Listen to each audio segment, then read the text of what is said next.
So, I wanted to talk to you for a minute before we do our giant finale for you, which we're very excited to do. But I want to talk to you about season 9. Are you guys all caught up? Yeah! So you know we're down to our final 4, right? No. So I'm going to call names and you're going to tell me who you want to win. God forbid. Please don't let me fuck it up. My brain goes. So we've got Shea Coulee. Do you want Peppermint to win? Trinity Taylor, Sasha Velour. Wow. I love in each city listening to who you guys want. I love that. It makes me very happy. And like people pay thousands of dollars to do their own focus groups. I just did it fucking for free. So there you go. Put that in your pipe and smoke it. Okay. But thank you so much. I told you earlier at the beginning of the show that we are because of who we are. We are who we are because of you. And I truly and seriously mean that. But I want to leave you with some parting words of wisdom because this is what I do. And I have a captive audience here, so I'm going to use this moment to tell you something that was very, America is kind of fucked right now with it running our country. Yeah. You guys, political climates everywhere are because of it. America sets the tone, and we're struggling over there. So we just have to keep positive, and we look to our allies and our brothers and sisters everywhere, and we look to our community for support because it is tough. But I'm going to tell you what, as we're approaching, this is now June, so it's Pride Month, and yes. Normally I'd be singing here, but I'm just going to talk because I tortured you with that enough. Okay, so I want you, there's a lot of kids out there, DragCon, did anybody here go to DragCon?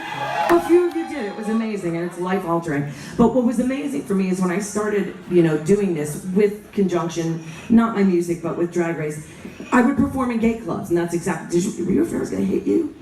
I won't hit you, I promise. No, stop it.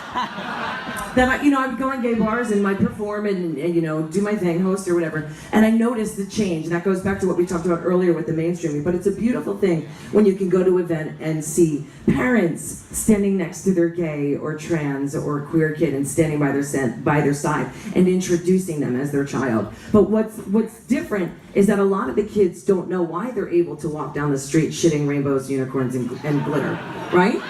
And there's a reason why. It's because the older children, have paved the way. A lot of kids don't even know what Stonewall is. And I'm not here to call you out or demean you or make you feel less than. But what I'm here to do is say it takes no time at all to Google and find out what it is. I don't know if you guys knew, younger kids, but Stonewall is the reason why we have a gay pride.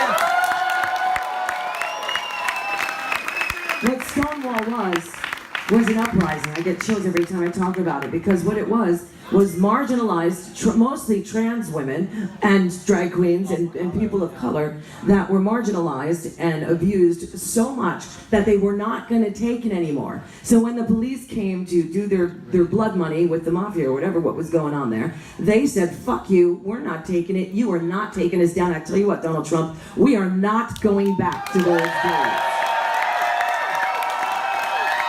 It's true. Our brothers and sisters did not fight for us to go back. And I was lucky enough, and it just, as doing work and ally work and work that we do and outreach in our community, I was lucky enough to go see a play called Angels in America in London recently. It's fucking brilliant. But my point to tell you that is I haven't seen it since 1993 when I originally saw it on Broadway, standing in the back row for 7.5 hours. Oh. But if you don't know what it is and you've never seen it, because it's not put up all the time, because it is 7.5 hours, you can find it. I know you know how to find it. HBO did a docuseries, not a docuseries, a 6-part miniseries. It's brilliant. It's really, really brilliant. And here's a real novel idea if you can't find it. Read the play. You can find it on your Kindle. You can get it online. But it's really relevant because I sat there watching it. And what's relevant about it, if you don't know, it's about AIDS crisis in the 80s, and unfortunately I lived through it, so it's going to hit me differently than it is the children. But that's even more relevant, even more why it's so important today. Because there's a moment where the lead character is dying of AIDS, and nobody would touch him. Nobody. His lover left him, of however many years, and he was alone in the hospital. And it took the kindness of a stranger, of a straight Mormon woman, to touch him, to let him know that he was still human. And when his body shuddered, it was that moment of, oh God, I just needed a human touch. And it made me think, damn it, it's 2017 and we don't ever have to do that again. We have come so far. We never, ever have to do that again. With medications, we're so lucky and we're so blessed, but it's so relevant because I see so much infighting within our community. So many, this one wants to take this one down. Instead of supporting them and lifting them up, everybody's trying to rip each other down. So it makes me think of the rest of the world. When we're still fighting for equality, they're just looking at us going, they can't even get their own fucking shit together. Why the hell are we gonna allow it? This is what I want you to do. I want you to love one another, to look at your neighbor, introduce yourself, open a door, get your face out of your phone, help somebody if they need help, smile at them, do whatever you can do to live your life in kindness. Because I can guarantee one thing, as an LGBT community, we are much stronger together. I love you all, and nobody's gonna take us down together, kids. I promise, can I get an amen?